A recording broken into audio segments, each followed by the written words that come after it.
I walked into my house that Saturday morning expecting the usual warm sunlight streaming through the windows, the faint smell of coffee lingering in the kitchen, and the quiet comfort of a day with nothing to do.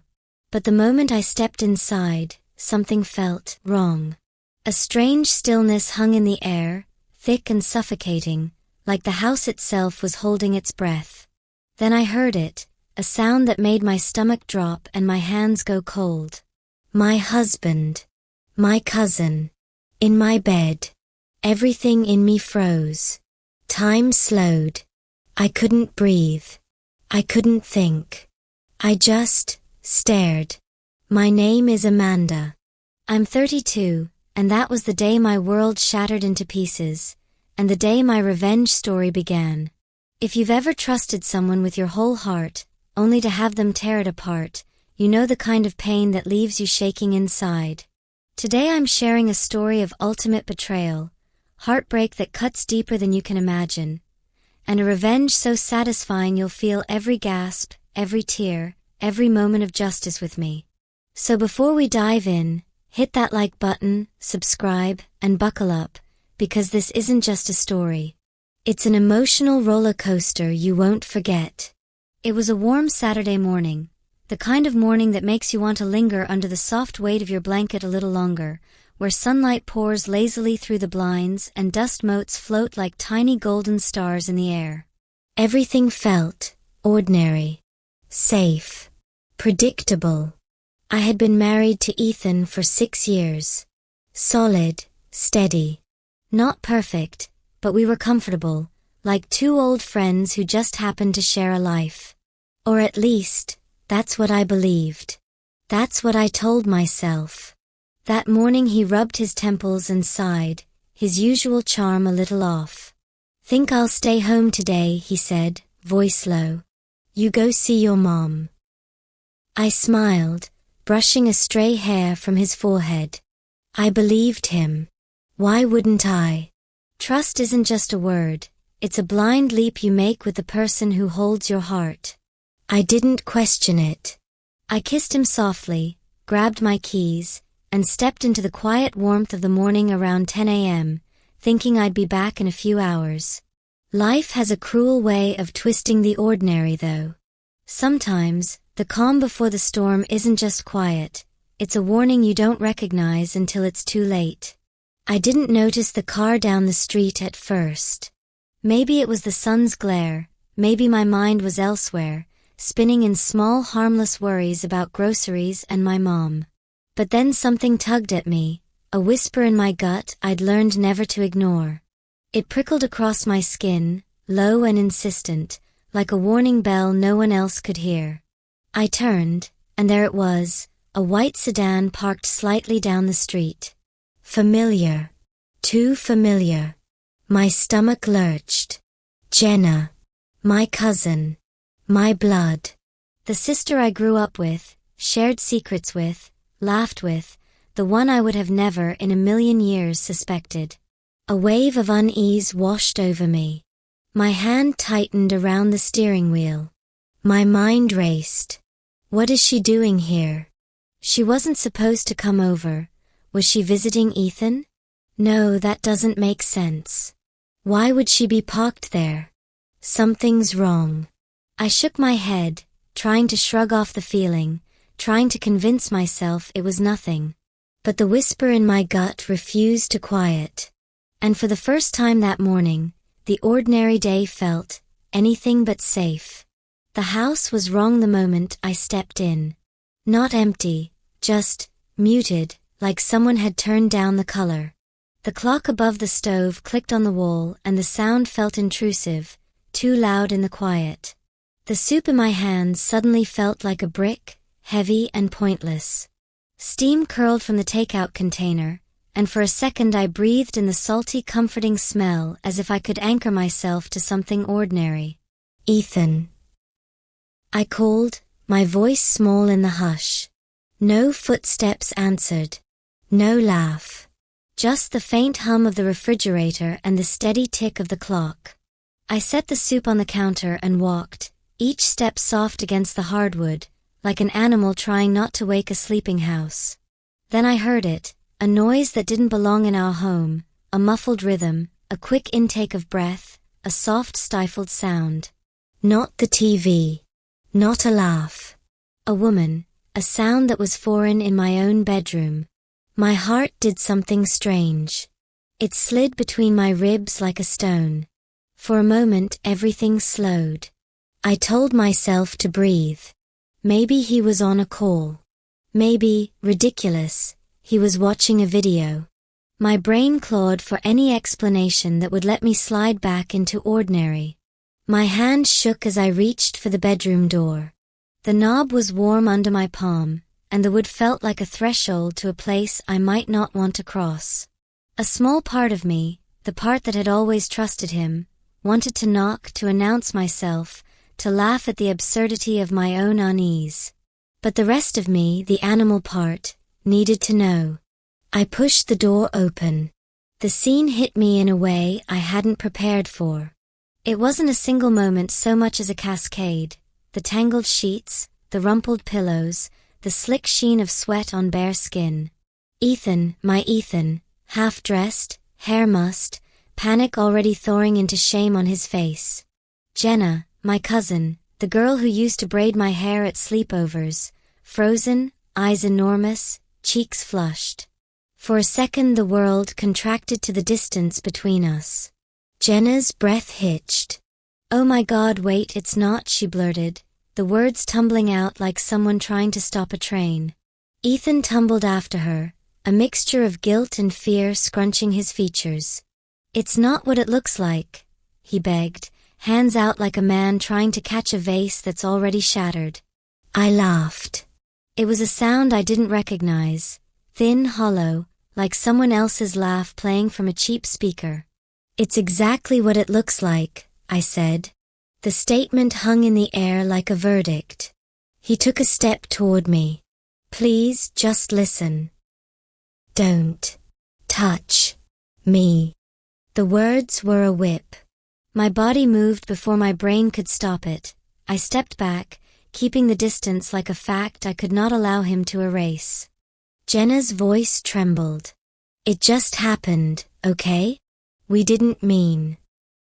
Don't you dare." I cut her off with a calm I didn't feel. Calm felt practical. Calm kept me from collapsing in the doorway.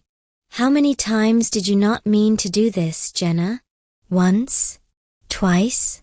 How many years have you been playing this part?" They had no answer. Only the heavy silence of two people caught, their arguments evaporating into the room like steam. I pulled my phone out with hands that felt too small for the task. The camera flashed. I took the photo because I needed an anchor to reality, proof that my life hadn't dissolved into a bad dream. The click of the shutter was stupidly loud. For a moment my world consisted of that sound and the way Jenna's eyes flicked to it, to me, to Ethan, and then down. "Get out," I said. No theatrics, no screaming. Just the sharp, clean command of someone who had closed a chapter. "Both of you. Now." Ethan's face contorted, hurt, disbelief, rage, like someone who couldn't understand how a life he'd been living could end so quietly. He reached for me again, words spilling, flowers, apologies, promises. The old lines. The scripts men reach for when they don't have the courage to face the mess they made. I stood there and listened to every cliché tumble out of his mouth. I watched his hands plead. I watched Jenna shrink, the hubris peeling off her like cheap makeup. There were 1,000 things I wanted to say. Everything that would have landed, sharp, precise, the names of every ruined memory, hovered on my tongue. But words would be fuel for them. I needed air. I needed motion. I needed to remove myself from the place where the betrayal had happened, because staying felt like swallowing it whole. I left. I walked out of the house carrying nothing but my coat and the cold, efficient rhythm of my breath. The world outside was the same. Mailboxes, a neighbor mowing his lawn, a bird flitting across power lines, an absurd normalcy that made my chest ache with disbelief. My hands shook so violently I could barely hold the steering wheel. The streetlight bled into the glass and the world tilted. My phone buzzed, his name, Jenna's name, family group chats, each buzz like a small hammer. I silenced it. I didn't want their voices. I wanted the rawness to be mine alone. As I drove, everything blurred, the red of a stoplight, the smear of neon from a cafe sign, the reflection of an empty passenger seat beside me. Tears didn't come right away. Anger sat heavy in my throat like a bitter stone. Numbness spread over me like a cloak, but underneath, in a thin bright place I hadn't expected, something else stirred. Not the volcanic desire to wreck things. Not the childish wish to get back at them with petty cruelty. A spark. A plan formed, not as fury but as justice, measured, inevitable. They wouldn't be able to walk through the world unchanged. I would not be the person they remembered. I would not be the broken one on display. They would pay, not with violence, but with the thing betrayal most fears, truth finding its mark and consequences that fit the crime. That spark steadied me. It didn't make the pain disappear. It sharpened it into something useful. By the time I parked at Lila's and stumbled inside, ragged, hollow, shaking, there was a new thread braided through the hurt, resolve. They had taken a part of me. Good. I would take back the rest. The first few days after that door closed were a kind of slow-motion ruin. The world around me kept moving, work emails, a neighbor's lawnmower, the usual hum of life, but inside, everything had unstitched. I slept in Lila's spare room on a mattress that smelled faintly of lavender and detergent. Wrapped in a blanket she insisted on tucking around my shoulders like a kid. I let myself cry there, finally, big ugly sobs that felt like grief and fury braided together. Then reality crept in the boring, terrible form of receipts and messages. I'd thought the worst was one awful morning. I hadn't understood the architecture of their deceit. Texts, time-stamped, breathy, childish little hearts. Photos, cropped glimpses of dates I'd been told were business lunches.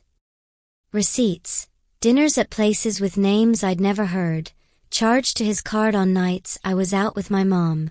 And somewhere, tucked in a shallow jewelry box, a necklace with a tiny pendant I remembered helping Ethan pick out once, for a coworker's birthday he'd said. I had found the same pendant on Jenna's Instagram later, curled against her collarbone, captioned with an emoji and a location tag. It wasn't a mistake. It was routine. Planned. Systematic. Anger is loud and hot. This was colder, an outrage put on ice. Their casual, guiltless audacity made my blood run hot. How dare they treat me like a background prop? How dare they reduce a 6-year marriage to a series of secret texts and stolen afternoons? The small betrayals stacked on top of each other until they made a mountain. Family calls followed, tentative, apologetic, or furious. My aunt's voice cracked on the phone. She's young, she made a mistake, she pleaded, as if 28 were a passport to permanent pardon. Amanda, she's family. She's 28, I said, flat as a ruler. Not 16.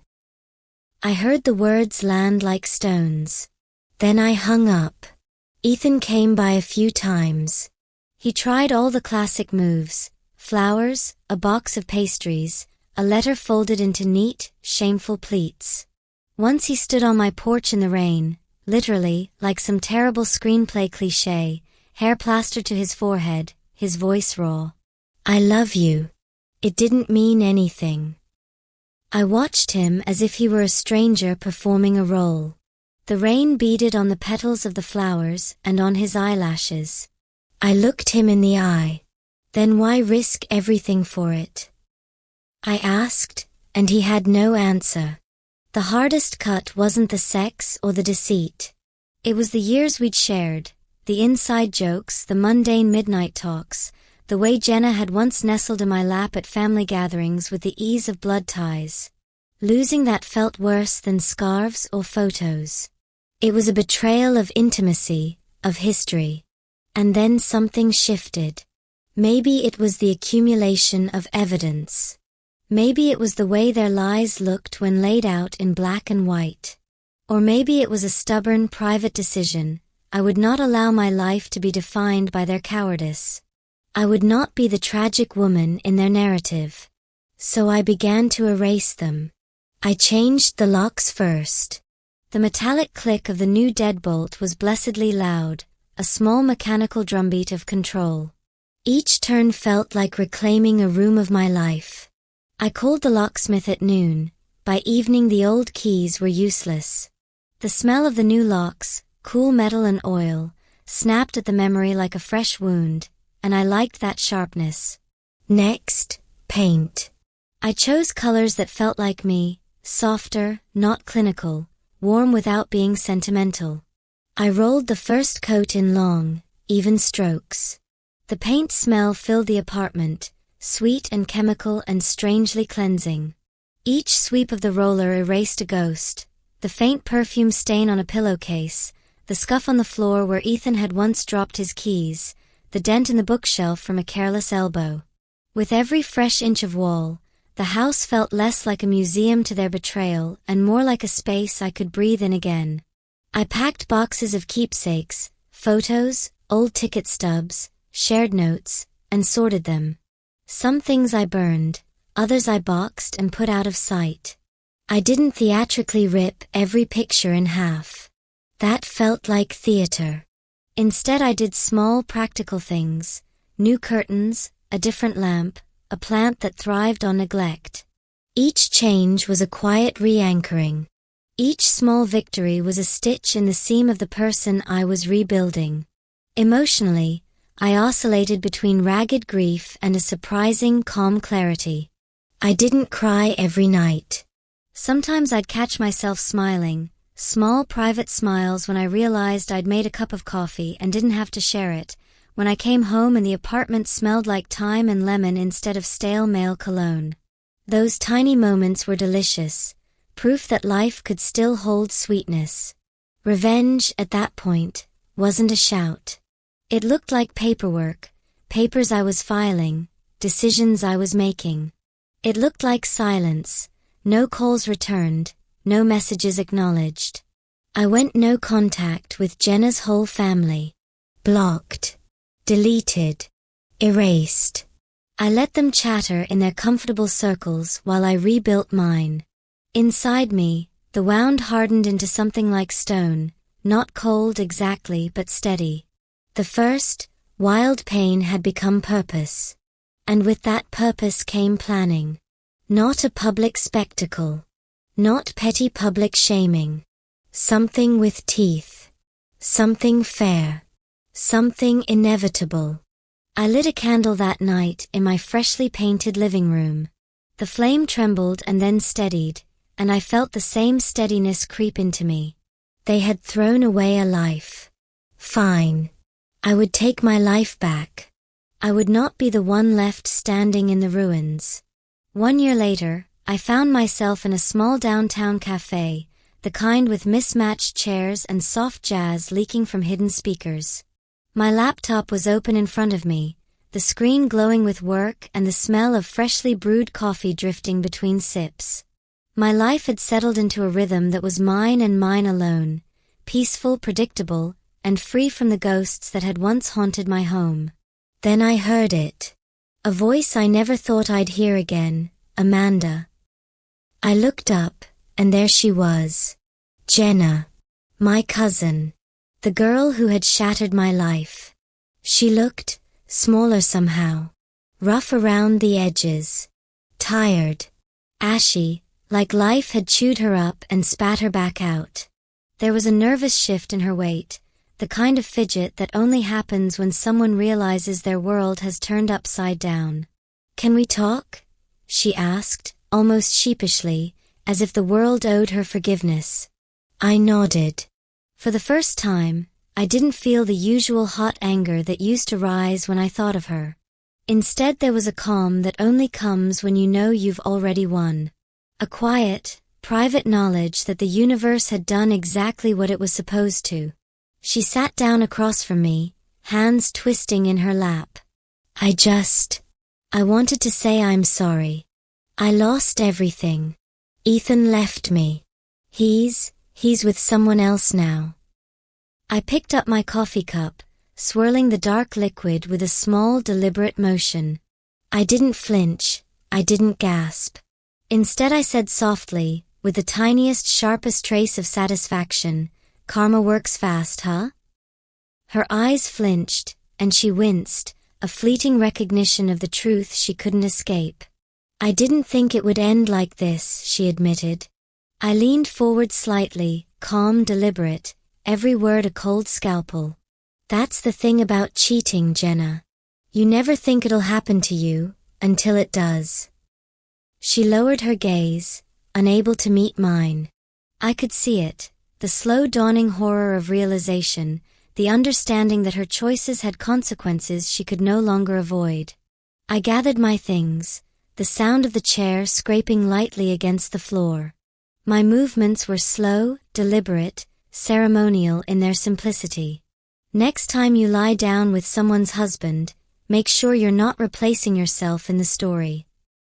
And I walked out. Outside, the air was crisp, carrying the smells of coffee, rain, and city streets. Every step away from that table felt like reclamation. My chest lifted. My shoulders relaxed. I had no revenge left to plot. Justice had been served quietly, efficiently, without me ever raising my voice. That night, in my quiet apartment, soft music played in the background. The candle I had lit flickered, its small flame reflecting in the polished surfaces of my home. I looked around, absorbing the stillness, the calm, the peace I had built from the wreckage they had left behind. No calls. No lies. No reminders of betrayal. Just me. And finally, I realized something profound. I hadn't lost anything. They had. Every shred of deceit, arrogance, and betrayal they had wielded so carelessly had been returned to them in the form of consequences. Watching them face the results of their own actions, seeing the fall they had orchestrated for me reversed back onto themselves, was a kind of victory that no one could ever take away. It wasn't loud. It wasn't public. It wasn't dramatic in a movie way. But it was perfect. It was complete. And it was mine. Betrayal cuts deeper than anything else, especially when it comes from someone you trusted, someone you called family. But I've learned that revenge doesn't have to be loud or dramatic. Sometimes it's quiet, patient, and perfectly calculated. I didn't just survive their lies, I rebuilt myself, stronger than before. And in the end, the universe has a way of catching up with those who think they can escape the consequences of their actions. If this story gave you chills, or made your heart race with every twist, hit that like button and tell me in the comments, what's the most satisfying revenge you've ever witnessed? I want to hear your stories. And if you love tales of heartbreak, betrayal, and justice served cold, make sure you subscribe and turn on notifications. Trust me, you won't want to miss the next story coming your way. It's going to be just as intense, just as satisfying, and maybe even a little shocking.